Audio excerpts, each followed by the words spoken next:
দল আজকে আপনাকে পার্টি থেকে বহিষ্কার করেছে, কিভাবে দেখছেন বিষয়টা? এটা তো চলছে গত 6 মাস 1 বছর থেকে, এবং এইটা সামনে আনা হয়েছে গত ফেব্রুয়ারি মাস থেকে।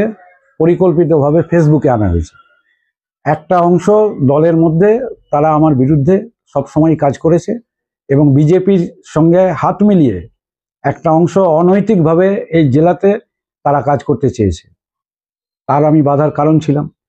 2, আমলাতান্ত্রিক মনোভাব নিয়ে জবরদস্তি সিদ্ধান্ত চাপিয়ে দেওয়া, পছন্দ অপছন্দ, এবং যার জন্য কেউ কেউ দল ত্যাগ করে গেছে এর আগে। এটা সবটাই হচ্ছে যে আমাকে বহন করতে হয়েছে এই জেলার একজন পুরনো কর্মী হিসেবে। এটা আমার উপরে একটা শত্রুতা আছে। তারপরে আমি যখন এমএলএ ছিলাম, মন্ত্রী ছিলাম, তখনও আমি জানি একটা ছোট অংশ এই যে কয়লা কারবার অমুক ইত্যাদি লেখা হতো, সেটাও খবর পাচার করতো আমার দলের ভেতর থেকে কেউ কেউ করতো। এটা বিরোধীরা করেছে, বিরোধীরা আমার বাড়ির কাছে যা বলেছে সে তো বিরোধী থাকলে বলবেই, আমিও বলেছি কোনো সময় হয়তো বিরোধীদের। কিন্তু এই জিনিসের বিরুদ্ধে আমাকে লড়াই করতে হয়েছে, এবং যেভাবে গোটা ব্যাপারটা ফেসবুকে ছড়ানো হয়েছে পরিকল্পিতভাবে 4 থেকে 6 মাস ধরে, এবং কাল রাত্রে গভীর রাতে একটা সংবাদ মাধ্যমে প্রথম এটা চলে যায়, আমাকে না জানিয়ে চলে যায়। তাহলে নিয়ম মাফিক আমাকে জানানো উচিত। আমার সাথে শেষ বৃহস্পতিবার রাজ্য সম্পাদকের হোয়াটসঅ্যাপে কথা হয়। আমি ছাড়তে চেয়েছিলাম, তখন উনি আমায় লিখেছিলেন যে কি কারণে তুমি এটা জেলা পার্টির গ্রুপে পোস্ট করেছো, কি কারণ এটা। আমি তখন বলি যে আমার ভালো লাগছে না, আমাকে নতুন ছেলেদেরকে দায়িত্ব দেওয়া হবে, জুনিয়রদের। উনি বলেন কথা বলতে হবে তোমার সাথে, ব্যাস। তারপরে আর আমি কিছু জানি না, কেউ আমার সাথে কথাও বলেনি। এবারে যারা ট্র্যাপ করলো, যারা ছড়ালো, এর সঙ্গে হাওড়ার একটা গোষ্ঠী যুক্ত আছে। বুদ্ধদেব ভট্টাচার্যের আমলে হাসপাতালে বেআইনি কারবার করে যারা অ্যারেস্ট হয়েছিল, তখন আমি মন্ত্রী ছিলাম, আমার মনে আছে বলে আমি জানি, তাদের ঝাড়খণ্ডে একটা সম্পত্তি আছে, বেআইনি সম্পত্তি। সেই সম্পত্তি এখন আমাকে বলে, যেহেতু আমি মন্ত্রী ছিলাম, আমলা পুলিশ কেউ কেউ হয়তো চেনে আমাকে, কিন্তু আমি কেন ব্যক্তিগত অনুরোধ করতে যাব? এবং দলের একাংশ এর সঙ্গে যুক্ত আছে। বিজেপির সঙ্গে কারা দেখা করতে গেছিল? এই যে নৈতিকতার কথা আজকে বলা হচ্ছে, কি নৈতিকতা? পার্টির নৈতিকতা। আমি যে পার্টি দেখেছিলাম সেই পার্টি আজকে নেই। নীতি নৈতিকতা যদি প্রশ্ন থাকে, তাহলে নৈতিকভাবে সব জিনিস আলোচনা করা উচিত। এটাও তো অনৈতিক, আনন্দবাজার.com-কে খবরটা পাচার করে দেওয়া। মোহাম্মদ সেলিম করেননি। সেলিমদার মতন একজন পোড় খাওয়া এবং অত্যন্ত শ্রদ্ধেয় নেতা এটা কখনো করবেন, কিন্তু কেউ তো করেছে দলের ভেতর থেকে। আমার বিরুদ্ধে হেড ক্যাম্পেইন কারা করেছে? প্রেস জানে না? প্রেসের কাছে কায়দা করে বলানো হতো। আমাকে অনেক প্রেস ফোন করতো, আমি তখন বুঝতে পারতাম। বর্তমানের যে খবর বার করে দিল ফেসবুকে চলাকালীন, তখন তো আমাকে দল বহিষ্কার করেনি। আজকে বর্তমানে সাংবাদিক আমার প্রতিক্রিয়া জানতে চেয়েছে, আমি বলেছি আমি প্রেসকে ডেকে একসাথে সবাইকে দেবো। বর্তমান কোথা থেকে খবর পেল? কে দিল বর্তমানকে? বর্তমানের এই খবর পাচার কে করলো? এবং সব থেকে বড় কথা হচ্ছে, প্রেসের তো আমি দোষ দেব না। প্রেস তো খবর চাইবেই। কাল আমি যদি কোনো খবর দিই কাউকে, প্রেস তো নেবেই আমার কাছ থেকে।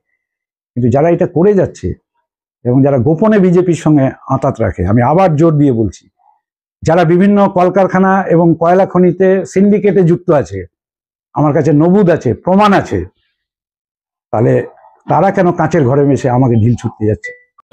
সিপিএমের এক নেত্রী অভিযোগ করছে যে বংশগোপাল চৌধুরী তাকে ভার্চুয়ালি যৌন হেনস্থা করেছে, এবং সে কারণে পার্টি বংশগোপাল চৌধুরীকে বহিষ্কার করেছে। কি বলবেন? এটা অনেক আগে করা উচিত ছিল। বিভিন্ন সংবাদ মাধ্যমে সেই চ্যাট আমাদেরও চোখে পড়েছে। এর থেকে সিপিএমের অ্যাকচুয়াল চরিত্রটা সামনে আসে। বিভিন্ন জায়গায় তাত্ত্বিক কথাবার্তা, আর শুধু একটা বংশগোপাল কেন, সিপিএম যদি নিজের আয়নাতে মুখ দেখে, এমন অনেক চরিত্র পাওয়া যাবে। অপরদিকে বিজেপি একটা অভিযোগ করছে যে শুধু সিপিএম না, শাসক দলেরও বহু নেতা রয়েছে, শিল্পাঞ্চলেও অনেকে রয়েছে, কে কার ফ্ল্যাটে কখন যায়, কার কী চরিত্র, আস্তে আস্তে সবই প্রকাশ পাবে। না, সেই একইভাবে বিজেপি সেই নামগুলো বলুক, এমনি বিজেপিরও অনেকের আছে। বিশেষ করে যার কথা আপনি ইন্ডিকেশন বলছেন, যিনি এই ধরনের কথাবার্তা বলছেন, তাদের প্রত্যেকেরই বায়োডাটা আমাদের কাছে আছে। অতএব বিজেপিরও উচিত কাঁচের ঘরে থেকে অন্যের দিকে ঢিল না মারা, ঢিল না ছোড়া। বিজেপির যা আমরা দেখতে পাই দেশ জুড়ে যা নেতাদের সার্টিফিকেট বেরোয়, বিজেপির আর কথা বলবেন না। কি মনে হয় শিল্পাঞ্চলে এরকম আরও ঘটনা ঘটছে বা ঘটতে পারে? না, অত্যন্ত নিন্দনীয় ঘটনা। একজন দেখুন, এটা যে কোনো বয়সেই একজন এই ধরনের হওয়া উচিত নয়। তাহলে একজন নেতার প্রতি, সে যে দলেরই হোক, তার দলের অনুগামী বা সেই দলের সমর্থকদের তো আর আস্থা থাকবে না, বিশেষ করে মহিলাদের। এটা সম্মান নিয়ে টানাটানি এই ধরনের ঘটনা। অতএব কোথাও একটা আমার ব্যক্তিগত মত মনে হয় রাজনীতির একটা আমাদের মূল্যবোধের একটা অবক্ষয় হচ্ছে। এই জায়গাটা সবচেয়ে আগে জরুরি। এটা আমরা যারা রাজনীতির বিভিন্ন স্তরে আছি, আমাদেরকেই এটা কিন্তু সংশোধন করতে হবে।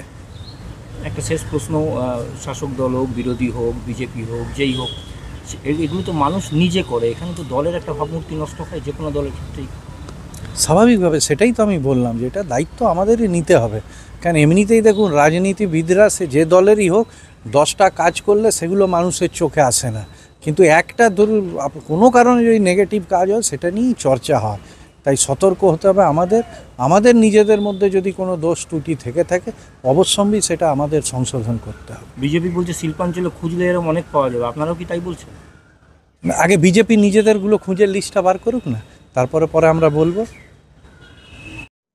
বলছি সিপিএম এর এক নেত্রী তিনি অভিযোগ করেছেন যে বংশগোপাল চৌধুরী তাকে ভার্চুয়ালি যৌন হেনস্থা করেছে এবং পার্টি বংশগোপাল চৌধুরীকে বহিষ্কার করেছে। কি বলবেন?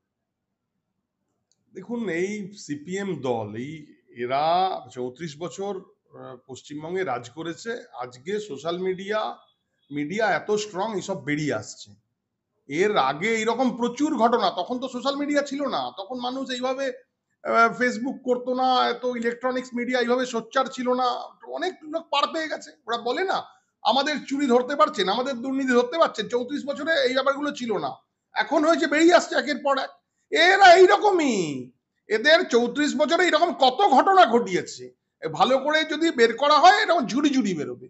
আর তাদের 34 বছরের বামফ্রন্টের রাজত্বের পরে এই তো এই চোর এই শুরু হয়েছে, এই আমাদের 14 বছর যে আমরা ভোগ করছি। এইসব এদেরকে বহিষ্কার করেছে। দেখবেন আগামী দিন এইসব মাল গিয়ে ওই 14 তলার ওখানে হাজির হচ্ছে। আগামী দিন দেখবেন।